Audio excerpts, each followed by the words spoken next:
There's no such thing as sight reading. And when learning and teaching jazz style, swing style, the cliche mantra has always been tongue or articulate the upbeat, slur the downbeat, and play the eighth notes in a triplet feel. So the downbeats are 2/3 of the beat, the upbeats are 1/3 of the beat. Well, that's not really what's happening. And so this is why when you hear the kids practicing in the practice rooms for their jazz band class, they're all in there going dee dee dee dee dee dee dee dee dee dee dee dee dee dee dee dee, because they're just following directions. That don't sound like jazz. When did you hear a bird sound like that?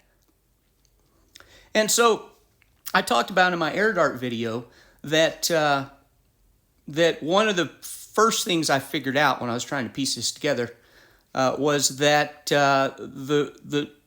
if you just deliberately take the eighth notes and turn them into a triplet feel, that's not going to get you there.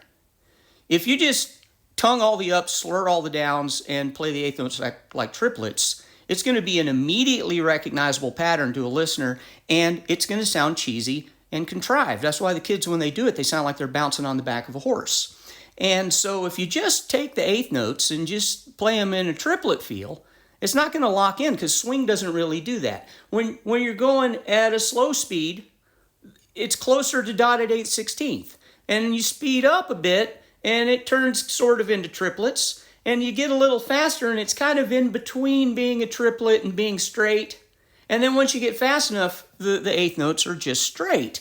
And so I figured out quickly, early, that the placement of my accent on saxophone, I call it an air dart, but the placement of the accent, which can be done with the wind instrument with your air, or with your hands or your fingers if you're playing a piano or guitar, the placement of that accent is what creates the style, but it also is what creates that rhythmic element, because if you're accenting and using more air or faster air or more hand tension on some notes than others, then some notes are going to respond more quickly than others, and there's going to be hesitation between some of the notes, and that's why you get this straightening of the feel at the faster tempos, because the amount of accent becomes lighter, still in place, but lighter the faster you go, because you don't have as much time.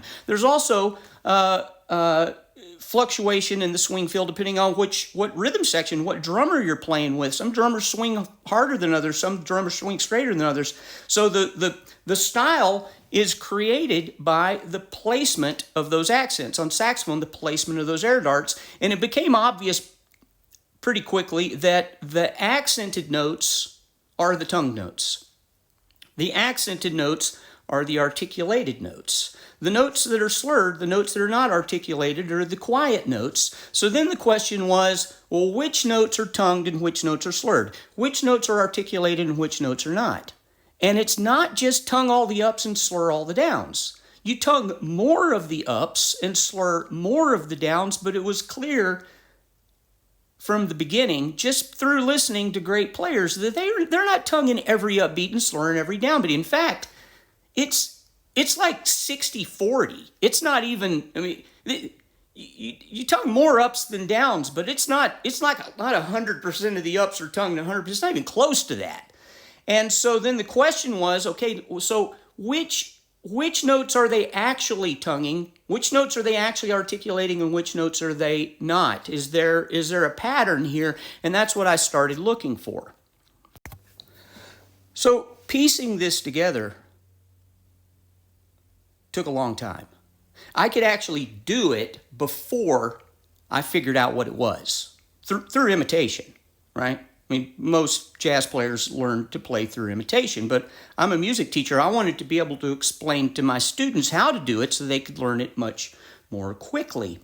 And the problem they were having was if they just tongued the ups and slurred the downs and then played the eighth notes like triplets, when they listened to their favorite jazz players, then they would say, well, I'm doing what my teacher told me to do. Why don't I sound like those guys? Well, simple, because those guys aren't doing what your teacher told them to do.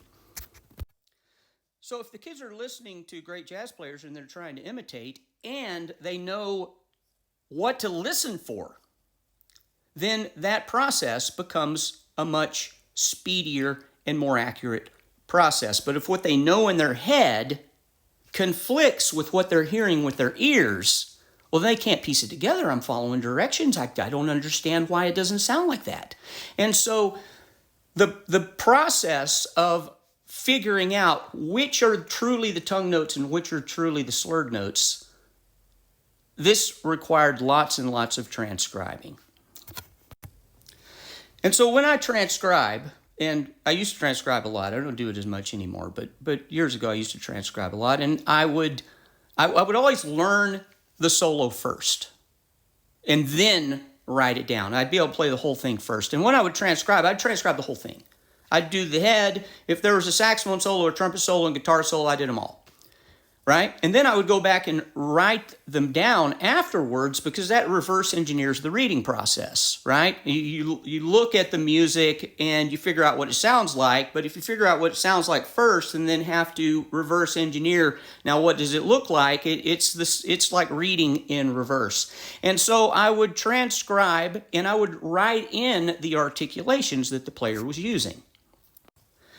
And so I transcribed a lot of Phil Woods, a lot of Cannonball, but one of the things I did is I went out and got a fresh copy of the Charlie Parker Omni book. And I had that recording that allegedly was made by Jamie Ebersold. I don't know if that's true or not, but that's the folklore.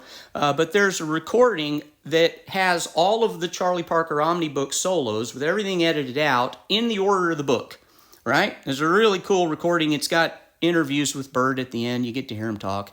And so I went through with my Omni book and I transcribed all of Bird's articulation. And the question was, so they've told us that I'm supposed to tongue all the ups and slur all the downs. But Bird's not doing that. Phil Woods isn't doing that. Cannonball's not doing that. So the question was, when there's an upbeat that he doesn't tongue, or a downbeat where he does tongue, where there's an upbeat where he doesn't accent, or a downbeat that he doesn't accent, what do those have in common? And so the Omnibook gave me a pretty wide database where I could figure out, okay, so why are some of the downbeats tongued? What do those... Why is he tonguing some of the downbeats and slurring some of the upbeats? Why is he doing that? There's some. What's the pattern here? And that's what I was looking for. So over the course of years, I was able to take what I learned from the Omni book and from transcriptions and from listening to other musicians and narrow the rules for when do you tongue and when do you not tongue, so that you know when to accent and when not to accent. I was able to narrow that down into 5 rules. And I know that this questions long-held beliefs among jazz musicians, so, and I've said this before, don't trust me, right? You don't have to do what I'm telling you to do. Right? I'm just telling you what I've discovered here. You can take these rules, and I'll share them in a future video.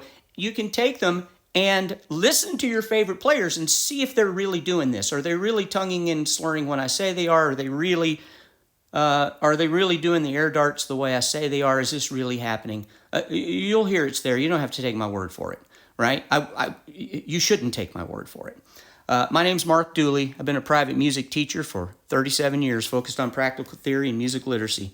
If you'd like to hear more, follow me. If you like lessons, contact me. If you can learn how to read words, you can learn how to read music.